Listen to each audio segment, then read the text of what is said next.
30 confirmed infections that has led to 50 deaths. Indeed, fellow Kenyans, it is disturbing to note that close to 30% of these recorded deaths occurred at home. I'll take this opportunity on behalf of all Kenyans to send my heartfelt condolences to the families and friends of those that we have lost to this pandemic. The life of every single Kenyan is precious. And I, together with millions of Kenyans, mourn the lost dreams that have been cut short so suddenly by this disease. We all emphasize with the tears and misery of those that have been left behind, and we pray that God will take them into His embrace and continue to comfort their loved ones. On a more positive note, I am delighted to note that due to the dedication and commitment of our healthcare workers, we have discharged some 301 individuals from our health facilities, all having registered full recovery since the onset of this pandemic, and there are now 481 cases that are currently undergoing treatment. I want to thank once again the dedicated and skilled Kenyans who are working around the clock to keep our infections relatively low so far. And I also want to thank the tens of millions of Kenyans who are adhering to the health, hygiene, and social distancing measures that have been put in place by our health officials. Fellow Kenyans, if we had not taken tough steps, the Public Health Emergency Operations Center calculates that there would be many thousands of infections across the country, and indeed many more fatalities. It is, however, clear that we have still to deliver a fatal blow to this enemy that has afflicted our country and the world at large. In the last week, we have unfortunately witnessed an increased number of imported cases among individuals crossing into the country through our borders, and these new areas have become a matter of grave concern to us.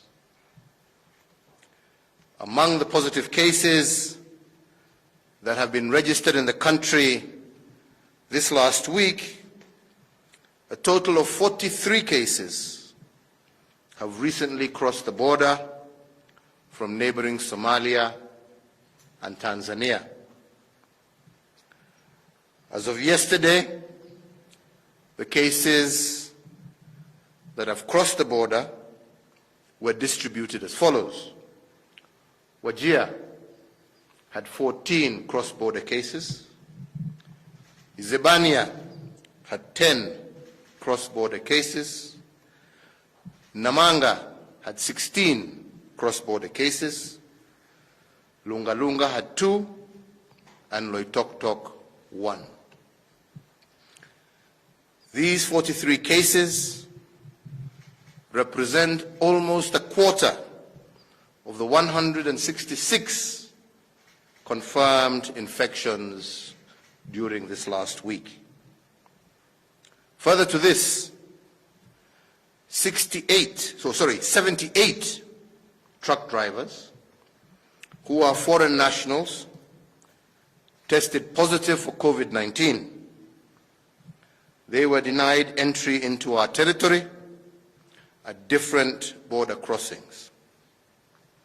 If we had not undertaken that intervention, the imported cases through our borders would today have accounted for more than 50% of this week's infections.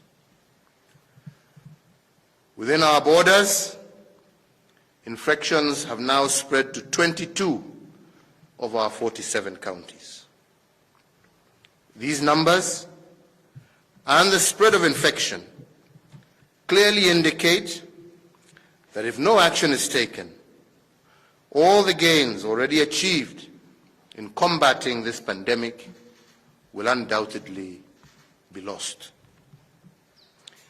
I want to be very plain today, and I want every single Kenyan to understand what is our immediate future. We have a brutal and unforgiving enemy in our midst. This enemy is trying to gain entry using every door, every window, every crack. He's asking every single Kenyan to sneak him in so that he can attack all of us. He multiplies his forces rapidly, with one infected person able to infect dozens of others if insufficient measures are not put in place. Of all of us, if we do not heed to the dangers and behave accordingly, a lot shall be lost, as we have seen in other parts of the world. Given enough opportunities, this enemy will lay waste to our families, to our children, our parents, our neighbors, and our friends. He will find the least aware amongst us and use them to carry his fateful disease to our most vulnerable. Today, globally, this disease has claimed over 300,000 innocent lives. And as of this morning, over 4.7 million infections have been recorded across the globe. In some instances, we have seen this disease grow from just a few hundred cases to hundreds of thousands of cases in the space of a month, causing tens of thousands of fatalities. If we do not take additional precautionary measures and get even more serious in implementing existing guidelines, the number of people who will get sick and die is going to rise very sharply. I know that Kenyans are concerned about the impact this disease is going to have on our economy, especially on those sectors that are linked to foreign trade, foreign travel, and production. And even though the measures we are putting in place are inconvenient to all of us, the far worse outcome, fellow Kenyans, is for this pandemic to grow out of control. The cities and countries where it has raged out of control have suffered near economic collapse due to the terror and the paralysis that this disease causes. Economies far greater than ours are facing their worst economic situation in many, many years. I know that there is growing pressure from amongst our people. There is growing global pressure for easing of measures against this disease and for all of us to get back to normal. Indeed, one of the tasks that I gave our National Emergency Response Committee on Coronavirus was to undertake a close look at reopening our economy even further. However, their examination of what has happened across the world has found countries like Singapore, Germany, Ghana, that initially had done very well when they eased their restrictions, they suffered very dangerous spikes in new rates of infection. I, like you, am just as anxious for us to get back to normal, to get back to building our country. However, I also strongly believe that we will only be able to do this the sooner we sharply suppress the growth of infections in our country. We are therefore going to step up our defense by deploying stricter, more localized prevention actions. We will also review some of the previous concessions and directives to ensure that they are better complied with. So therefore, fellow Kenyans, in accordance with the advice by the National Emergency Response Committee on Coronavirus and our National Security Council, I am today directing as follows: that there will be a cessation of movement of persons and any passenger ferrying automobiles and vehicles into and out of the territory of the Republic of Kenya through the Kenya-Tanzania international border, except for cargo vehicles, with effect from midnight tonight, Saturday the 16th May 2020. There shall also be a cessation of movement of persons and any passenger ferrying automobiles and vehicles into and out of the territory of the Republic of Kenya through the Kenya-Somali international border, except for cargo vehicles, and this also will take effect from midnight today, Saturday the 16th May 2020. That all drivers of cargo vehicles shall be subjected to mandatory COVID-19 disease testing and will only be granted entry into the territory of the Republic of Kenya if they test negative. That the nationwide dusk to dawn curfew that is currently in force will be extended for a further period of 21 days up to and until the 6th of June 2020. That the cessation of movement into and out of the Nairobi metropolitan area and the counties of Kilifi, Kwale, Mombasa, and Mandera that is currently in force shall also be extended up to and until the 6th of June 2020. The government will continue to take every measure that it can to protect the lives of Kenyans from this pandemic and to plan also for the recovery of our economy post the crisis. The whole world is walking through the valley of the shadow of death. However, I know and I believe that with God's favor and strength, and with the firmness and resolve of our nation, as well as the fidelity of each and everyone in keeping the enemy at bay, God's enduring grace will see us into the light. We will emerge knowing that we have a mighty strength in our unity, and our resilience as a people shall see us through this most difficult period. Nataka kumaliza kwa kusema kwa wenzangu, tulianza kupambana na huu ugonjwa karibu miezi 2 iliyopita.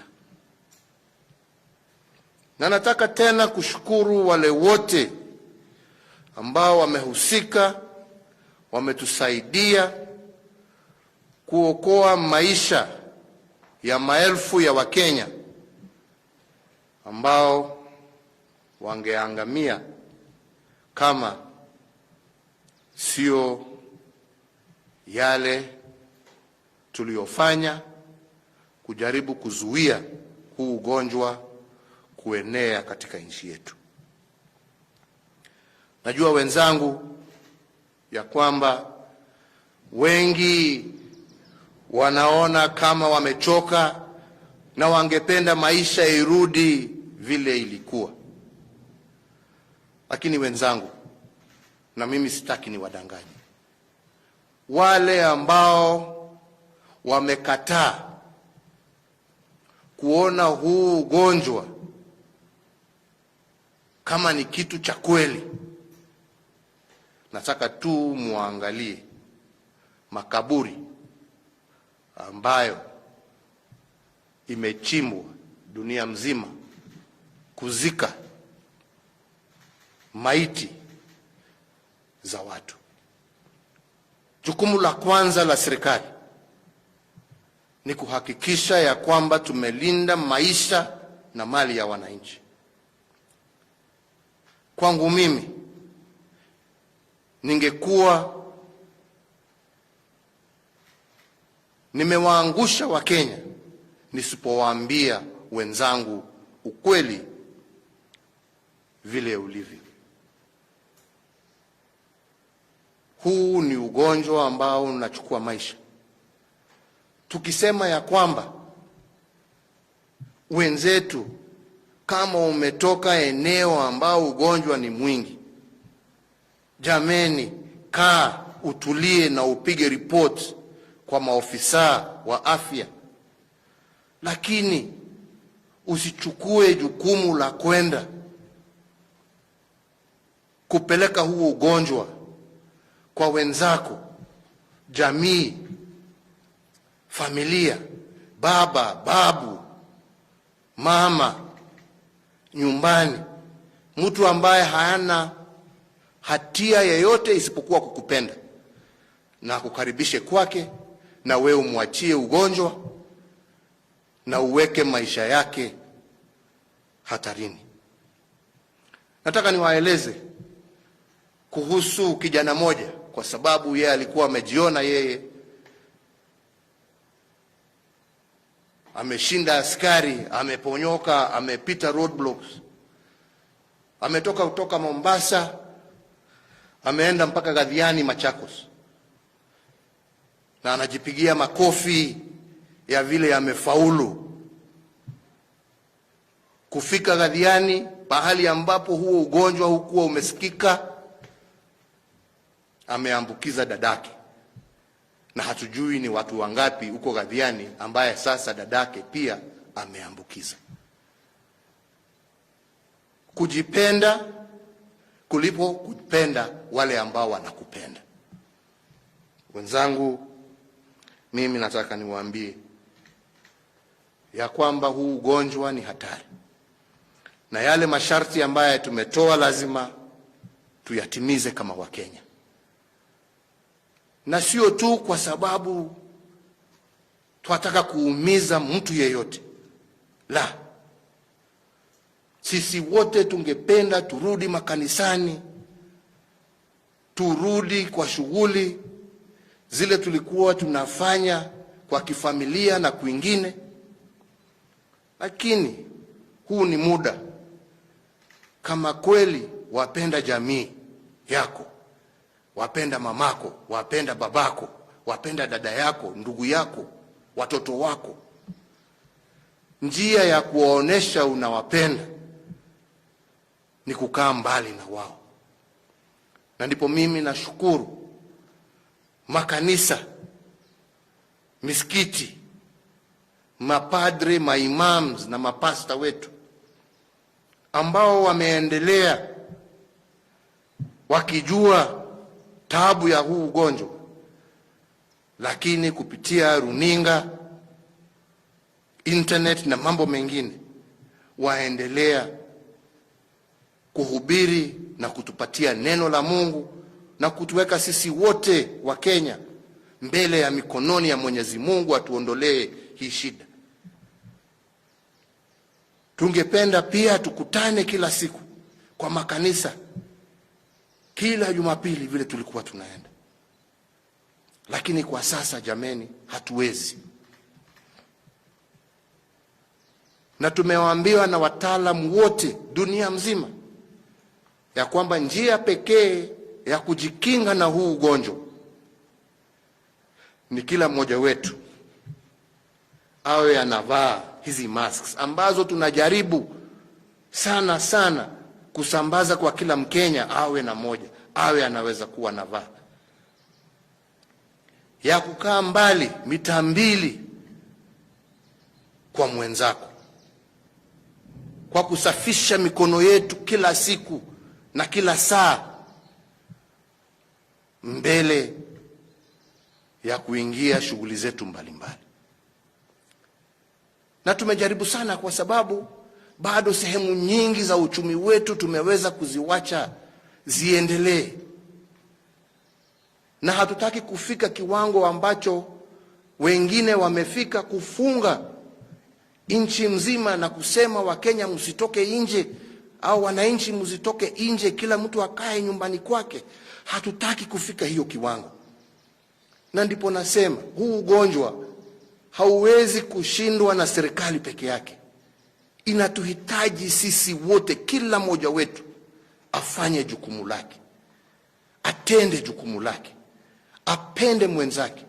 Na njia ya kupenda mwenzako ni kutii yale masharti ambaye tumepatiwa na wale ambao wanahusika, haswa maofisa wetu wa afya. Kwa hivyo, Wakenya wenzangu, tuendelee kumuomba Mwenyezi Mungu, tuendelee kutii masharti yale ambaye tumepatiwa. Na mimi sina shaka tukiongozwa na Mwenyezi Mungu, kwa sababu hii ni nchi ya Mungu, tutafaulu na tutashinda hii jangwa ambaye imekumba sio tu nchi yetu lakini dunia nzima. Lakini wale ambao watashinda ni wale ambao watachukua jukumu la kibinafsi, jukumu la kibinafsi kusema mimi binafsi nitafanya ile ambaye inatakikana kuhakikisha ya kwamba tumeshinda vita kati ya huu ugonjwa. Kwa hayo machache, wenzangu, naendelea kuwaombea Mwenyezi Mungu, naendelea kuwaombea amani, na naendelea kushukuru wote, maofisa wa afya, maofisa wa usalama, maofisa wetu pia wa vyombo vya habari mbalimbali ambao wanaendelea kuungana pamoja na sisi kuhakikisha ya kwamba taifa letu liko na usalama. Tuendelea kukinga afya ya watu wetu na tuendelea na umoja wetu. Nasema Mungu awabariki nyote, Mungu aendelee kulinda taifa letu la Kenya, na tuendelee, nisisitize tena, kutii masharti yale ambayo tumepatiwa na wale ambao wanahusika na mambo ya afya katika nchi yetu. Asanteni sana.